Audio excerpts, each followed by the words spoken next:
Olá, sou a professora Thaís Giaimo, advogada, doutora em Direito Civil pela USP, mestre em Direitos Difusos e Coletivos pela Unimes, especialista em Direito Ambiental e graduada pelo Centro Universitário UniFMU. Trabalho com treinamento e desenvolvimento humano de corretores em grandes construtoras há mais de 10 anos. Atuo também como corretora, avaliadora de imóveis e professora universitária. Ao longo do curso, veremos como surgiu a profissão do corretor de imóveis, os requisitos essenciais para ser um bom corretor imobiliário, as regras para a realização profissional de uma avaliação imobiliária, as características e aspectos da avaliação de bens imóveis.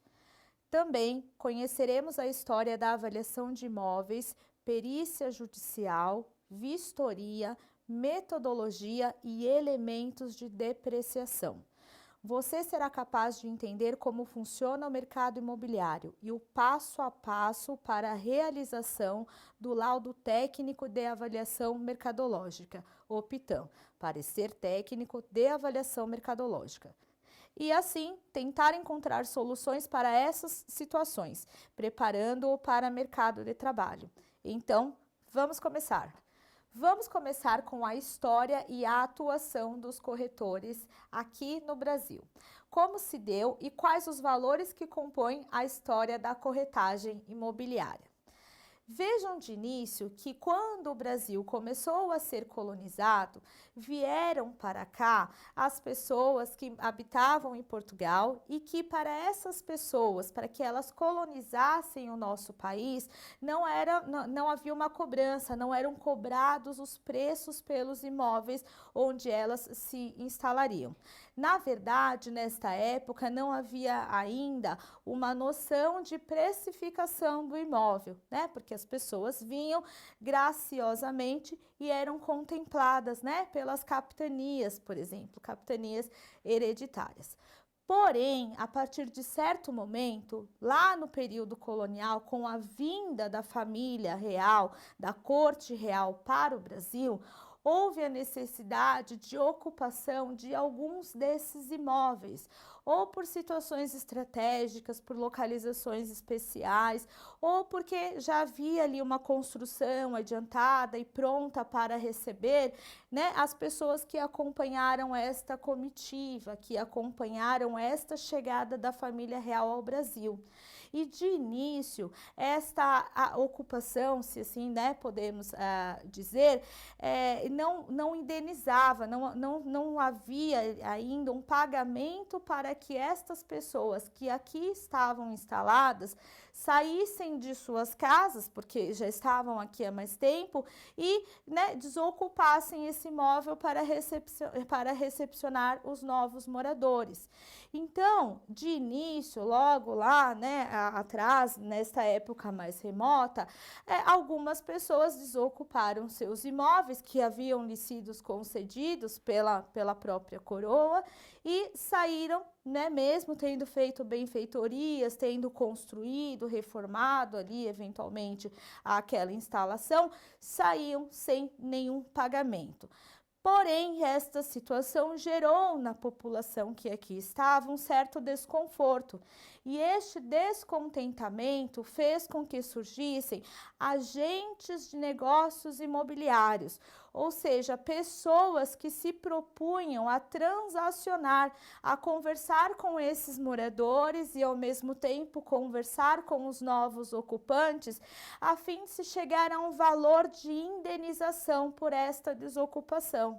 Então, esses primeiros negociadores, esses agentes, né, esses comerciantes que ou que foram quem exerceram as primeiras funções de corretagem, como nós veremos um pouquinho mais adiante, esses agentes, então, de intermediação foram, né, ainda que informalmente, os primeiros corretores de imóveis aqui no nosso país. Então, estipulava-se ali um valor de indenização, não era um pagamento como uma compra e venda, mas uma indenização calculada ali pela negociação, pela estratégia desse negociador, através do alinhamento entre a pessoa que ocupava o imóvel e a nova família que ali se instalaria. Então, primeiro reflexo ali, a primeira aparição, né, do que hoje se conhece como corretor de imóveis ou exercício da profissão de corretor de imóveis. Vejam que nesta época o papel desses agentes ainda era bem dificultoso. Por quê? Porque não havia uma celeridade na comunicação como existe hoje, então, né, se saber qual seria um valor de indenização justo ou qual seria o valor que deveria ser atribuído àquele imóvel específico, era mais difícil, porque não haviam parâmetros, eram muitas distâncias, muitas vezes não se sabia nem onde haviam outros agentes, outros intermediadores fazendo a mesma espécie de negociação, para que se pudessem comparar os parâmetros, os valores, como existe hoje. Então, vejam que haviam, né, certas dificuldades até, especialmente pela distância, pela dificuldade de comunicação e também, né, pela dificuldade de se saber aonde estariam ocorrendo ou se estavam ocorrendo outras negociações simultâneas ou parecidas àquela. Então, esta foi, né, a primeira manifestação. Além disso, haviam as pessoas que voluntariamente também queriam passar o imóvel, queriam, né, mudar-se, retornar a Portugal. Então, voluntariamente, elas colocavam o imóvel delas à venda. E por isso que eu disse para vocês a expressão comerciante, porque era no comércio, então eram os comerciantes que faziam esses anúncios nos balcões ali da farmácia, né, das padarias, nos comércios que haviam à época.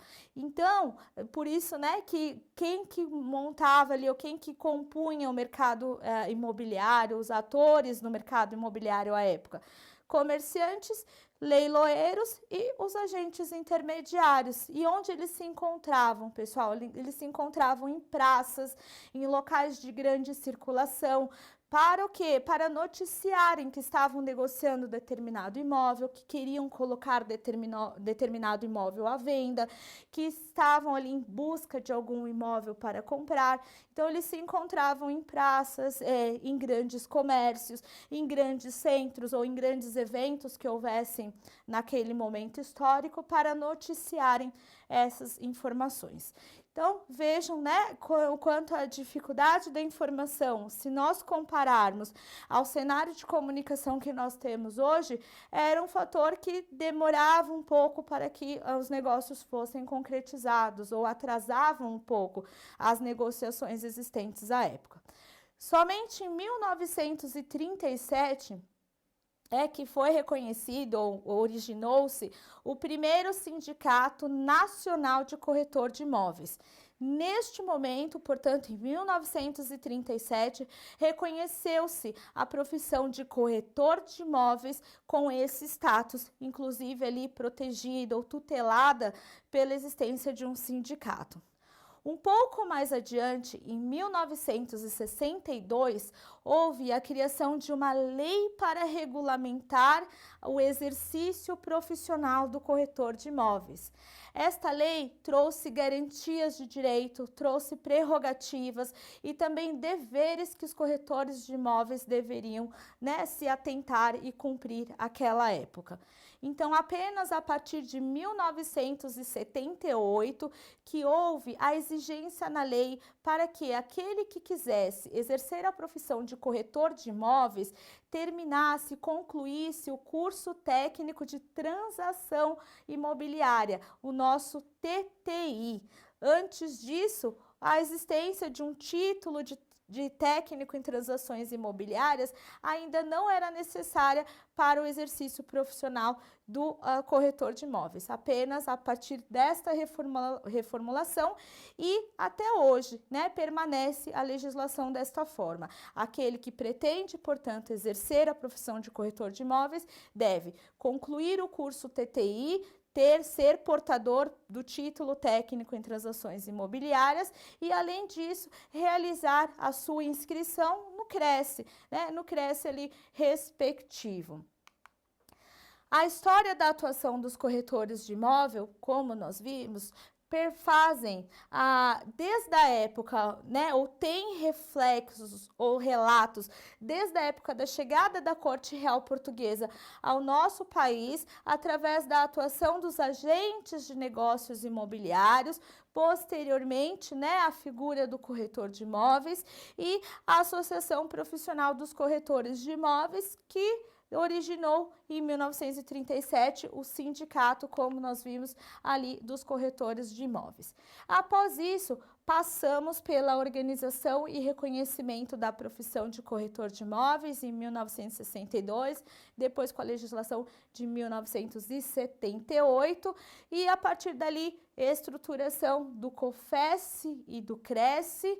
Então, esses dois órgãos importantíssimos de controle, de fiscalização, que presta, né, por exemplo, o CRESSE, ele presta inclusive pareceres consultivos, tem ali, né, toda a possibilidade do corretor cursar inúmeras atualizações profissionais, então ele tem essa atuação tanto fiscalizatória do mercado de trabalho, de maneira que o mercado de trabalho, ou seja, a profissão de corretor de imóveis, seja exercida por aqueles que detêm, de fato, a competência legal para o exercício da profissão de corretor de imóveis, né? Não tem nenhuma outra profissão ou formação ou, né, enfim, ainda que seja de ensino superior, que atribui a este graduando, a este graduado, a possibilidade de realizar operações imobiliárias. Apenas corretor de imóveis pode realizar essas espécies de intermediação. E o COFES, né, o COFES que julga ali em fase de recurso ou em nível recursal as decisões do CRESSE, faz ali os direcionamentos e os parâmetros gerais, né, em nível ali mais genérico das atribuições, das funções e dos caminhos que os CRESSES respectivos ali seguirão. Regulamentação da profissão veio com a legislação que nós mencionamos, tanto em 62 quanto em 78. Criação dos órgãos regulatórios, vimos que, por exemplo, em determinados momentos após a criação do CRESSE e do COFES, nós tivemos ali algumas menções ou algumas interferências ou, na verdade, contribuições da Associação Brasileira de Normas Técnicas, estabelecendo normas regulamentadoras nacionais para certas atividades ou certos pontos de atuação do corretor de imóveis, como, por exemplo, na seara da avaliação de imóveis. É a nossa Associação Brasileira de Normas Técnicas, através das suas normas regulamentadoras, as suas NBRs, que traz ali em 7 etapas ou em 7 fases, né, específicas, tipos ou procedimentos especiais destinados à avaliação de imóveis, como veremos aqui no nosso curso um pouco mais adiante. Sobre ainda a figura do corretor imobiliário, ele é o profissional ético, honesto e disposto, que realiza todos os atos necessários para a intermediação de negócios imobiliários, promovendo, através do seu trabalho, a realização das transações comerciais. Então, não podemos esquecer que, além destas regulamentações existentes, como nós falamos, que visaram ali a reconhecer o exercício da profissão de corretor de imóveis, a trazer ali os direitos, as prerrogativas e também os deveres deste profissional, também há uma regulamentação ética, há um padrão ético de conduta que deve ser seguido por todo corretor de imóveis. Sempre lembrando que a ética nos traz a diferenciação muito clara entre o que é certo e o que é errado, né? E aí, repetindo o jargão, que é certo, o que é errado, pois é isso mesmo. Quando estamos diante de um fato concreto, o que é errado já se manifesta, cabendo a nós apenas a opção de agir incorretamente ou agir da forma certa. A ética traz essa divisão entre o que devemos fazer e o que não devemos fazer.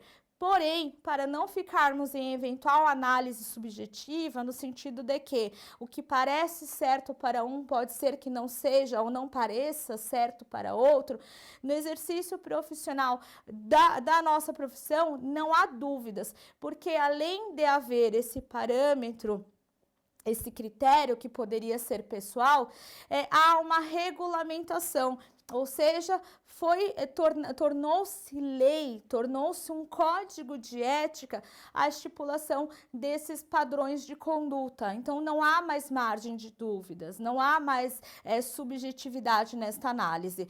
Basta olharmos o código de ética para sabermos o que deve e o que não deve ser feito. E que, se fizer aquilo que não deve ser feito, que é incorreto, agir ali de maneira antiética, agir com conduta ilegal e com conduta ilícita, né, com conduta não recomendada, gera uma série de repercussões também previstas nesse código de ética.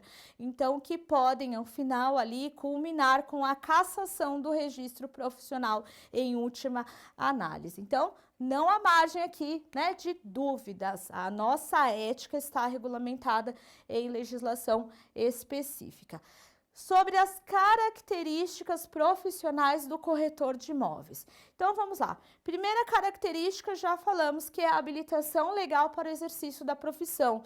A habilitação legal está prevista na legislação e diz que concluir o TTI e realizar a inscrição junto ao CRESSE respectivo são os dois requisitos inafastáveis para a habilitação legal ao exercício da profissão de corretor de imóveis. Segunda característica, o corretor de imóveis sempre vai exercer uma função de intermediário, de mediador, ou seja, ele realizará intermediação de negócios para terceiros. Veja, o corretor de imóveis é a figura central em toda e qualquer negociação imobiliária. E aí, neste papel de conhecedor técnico de tudo aquilo que envolve aquela negociação específica, o corretor sabe de característica de imóvel, ele sabe de formas de financiamento, ele sabe de normativas da Caixa, né? Ele tem ali o conhecimento técnico de potencial aquisitivo de cliente, ele sabe de INCC, sabe de evolução de obra, sabe de GPM, sabe de IPCA. Então, ele é, né, a figura que tecnicamente centraliza toda e qualquer negociação. E desta forma ele deve conduzir a negociação e não ser conduzido pela negociação, porque ele sabe de mercado, ele sabe das regras, né? Então, ele tem que se posicionar tecnicamente no sentido de até orientar as partes o que é possível ou não em cada um daqueles desejos individuais. Vejam que nem sempre a venda à vista, né, ali a venda sem entrega de documentos ou uma venda parcelada é possível de acordo com a conjuntura que estivermos vivenciando. Então, o corretor, ele se posiciona, né, se o vendedor quer uma coisa e o comprador quer outra, ele vai conversando e tecnicamente trazendo argumentos e estratégias de negociação para ajustar aquelas vontades que, ao final, querem a mesma coisa, que é a negociação, que é a transação imobiliária, mas, né, às vezes, por um detalhe ou outro, precisa cada um ceder um pontinho ali, um degrau, descer um degrau, para fecharem aquele negócio. Então, esta é a figura do corretor de imóveis, esse intermediador de ouvir a proposta, de apresentar a contraproposta, explicar por que talvez aquela proposta não tem viabilidade, né? Apresentando ali como o mercado está se comportando. Então, esta figura de intermediador ou intermediação. Além disso, o profissional corretor de imóveis tem autonomia profissional. Via de regra, vocês verão que as contratações que são ofertadas para o corretor de imóveis implicam nessa autonomia profissional. Então, o corretor de imóveis, ele faz ali praticamente, né, a sua jornada de trabalho, ele é a sua própria empresa. Então, ele determina os seus horários, muitas vezes atenderá os clientes aos sábados, aos domingos, porque, né, os clientes trabalham durante a semana, então é um momento que ele tem ali de atenção, de percepção do cliente, de possibilidade de visita do cliente, mas também ele terá a segunda-feira ali na praia, né, se ele fizer a sua agenda direitinho e conseguir trabalhar com essa autonomia. Importante mencionar que, claro que o resultado da venda, o resultado das locações, o resultado do trabalho individual de cada um virá na proporção do trabalho realizado. Ou seja, não é porque eu sou autônomo, que eu não presto contas do meu horário para ninguém, que eu não vou trabalhar, né? O resultado com certeza não virá ao final do mês. Mas estabelecer essas agendas de critérios de urgência, de emergência, de que pode deixar para depois, mas organizar a sua rotina, fazer uma boa gestão do tempo, vai com certeza corroborar para cada vez mais exercerem as suas atividades com maior autonomia.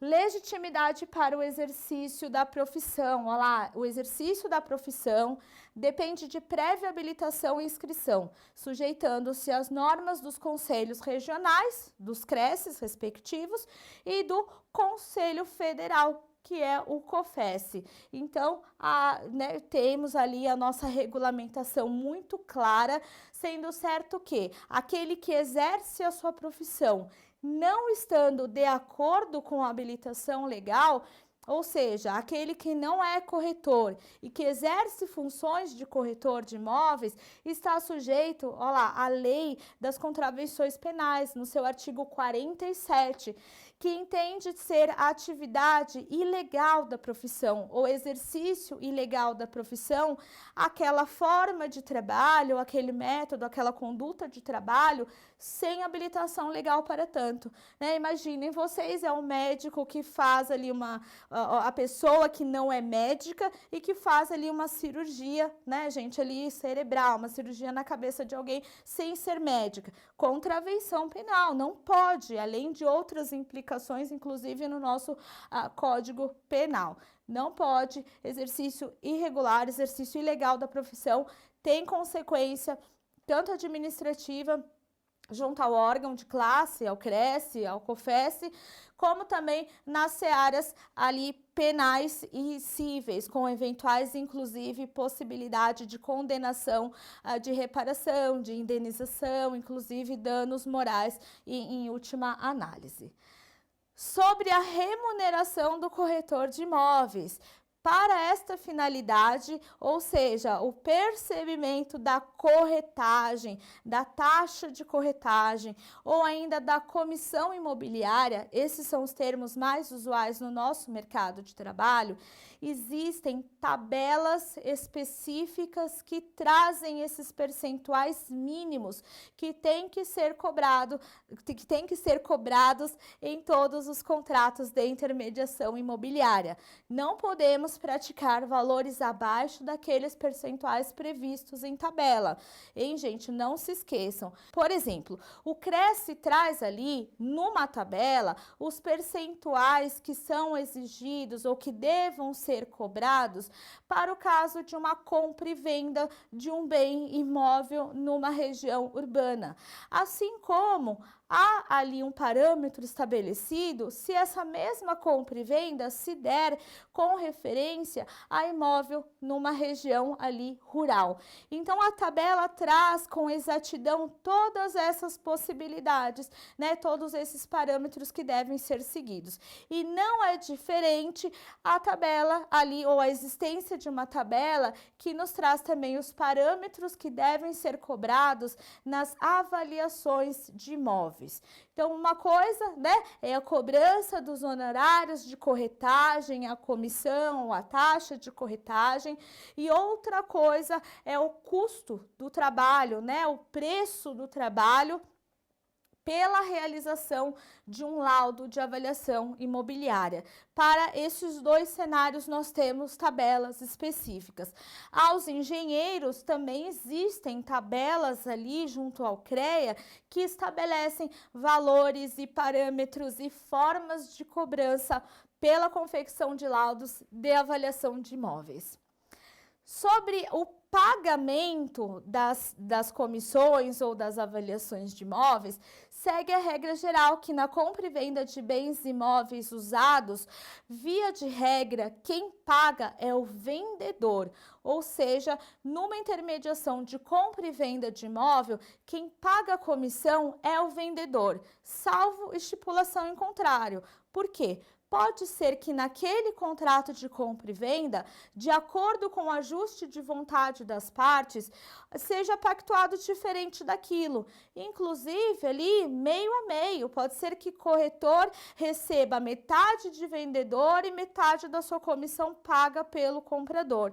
É possível também que o comprador assuma toda a despesa com a comissão do corretor de imóveis, sem problemas nenhum. Se o contrato não disser nada, segue a regra geral. É o vendedor responsável pelo pagamento da comissão ou da corretagem do corretor de imóveis. No que se refere à venda de imóveis novos, portanto, as construtoras, os imóveis nas plantas, há uma tabela específica trazendo os percentuais de corretagem que serão repassados, que serão pagos aos corretores pelo exercício ali, pela intermediação na compra e venda destes imóveis na planta. Sobre locação de imóveis, a regra geral é que também pela intermediação da locação, ou seja, pela apresentação de um locatário ao locador e vice-versa, pela apresentação de um locador ao locatário, quem paga via de regra o valor da comissão por esta apresentação, por esta intermediação, é o locador, ou seja, o proprietário do imóvel. Podem as partes confabularem de maneira diferente? Sim, se previrem nos contratos respectivos ali outra possibilidade, é lícita, né? Essa regra geral aqui, que inclusive é trazida pelo nosso Código Civil, vai ser usada quando não houver disposição contratual em contrário. Aí aplica a regra geral. Sobre a formação do contrato de corretagem, o que compreende esta profissão, esse exercício de ação de intermediação? O que é intermediar, né? Quais as etapas de uma compra e venda que são compreendidas nesta ação de intermediação? Então, nós podemos dividir em pelo menos 3 fases ou 3 etapas até a concretização do negócio final. A primeira delas, olha lá, é a aproximação das partes, sendo a segunda o fechamento do negócio e a terceira a execução do contrato. Então, em outras palavras, seguindo essas 3 etapas, o contrato de corretagem e a obrigatoriedade de pagar uma comissão nascerá depois de perfeitas essas 3 etapas. O corretor aproximou as partes, então ele apresentou o comprador para vendedor, né? Ou locatário para locador também, ou vice-versa, ele foi o responsável por aquela aproximação. Ele também participou do fechamento do negócio, ou seja, ele foi determinante para o fechamento do negócio. O negócio só aconteceu por quê? Porque contou com a participação daquele corretor. Ainda que fisicamente no dia ele não esteja lá, mas ele fez os cálculos, ele fez a simulação, ele apresentou o imóvel, ele apresentou o entorno, ele fez a visita técnica, ou seja, aquele negócio se deu por conta do trabalho dele. Então, ainda que essas pessoas tentem ali, de alguma forma, fecharem o negócio em outro momento, né, sem ali o corretor, comprovado que foi fundamental a intermediação daquele corretor para o fechamento do negócio, ele fará jus, né, ainda que judicialmente, ao recebimento daquela comissão, porque ele foi parte fundamental, ali, intermediador fundamental para a realização daquele negócio. Por último, a execução do contrato. A execução do contrato é de fato, né, realizou o contrato, assinou, mas ali é o porvir, é o que acontece após essa contratação, o pagamento, que mais? A escritura, né, a assinatura da escritura definitiva, levar aquele, por exemplo, numa compra e venda, aquela documentação para o registro de imóveis. Na locação, a mesma coisa, o depósito da caução ou ainda, né, a contratação ali do seguro bancário, do seguro fiança bancário. Então, né, e a existência ali de fato de uma locação posterior. Então, o locatário vai, ocupa o imóvel, recebe as chaves do imóvel, paga os aluguéis, enfim, aí já é depois da assinatura do contrato, já é a fase em que aquilo que estava no papel vira uma realidade na vida daquelas pessoas por conta da atuação, né, do corretor de imóveis, da intermediação desse corretor de imóveis. Já caminhando aqui para o fechamento da nossa aula, reforçando a responsabilidade profissional do corretor de imóveis. Olha lá, o corretor de imóveis responde civil, criminal e também administrativamente por todas as implicações, por todos os danos, né, por todas as suas condutas impróprias, indevidas, ilícitas ou ilegais. Ou seja, né, agir em desacordo com o Código de Ética Profissional ou agir em desacordo com as demais legislações que orientam o exercício da profissão corretor de imóveis tem implicações que vão desde a área administrativa, que a pior delas ali, a pior sanção é a cassação da habilitação profissional, mas também pode ir para a área penal, como nós vimos ali, configurando o exercício irregular da profissão no mínimo, né, se não forem mais graves as condutas que esse corretor praticar, como, por exemplo, ali, não sei, manipular documento e responde por falsidade ideológica, por estelionato, né, temos ali crimes previstos para essas situações, e também na área civil, responderá pelos danos patrimoniais causados ou pelo prejuízo que ele causou àquela pessoa por conta da sua atuação profissional,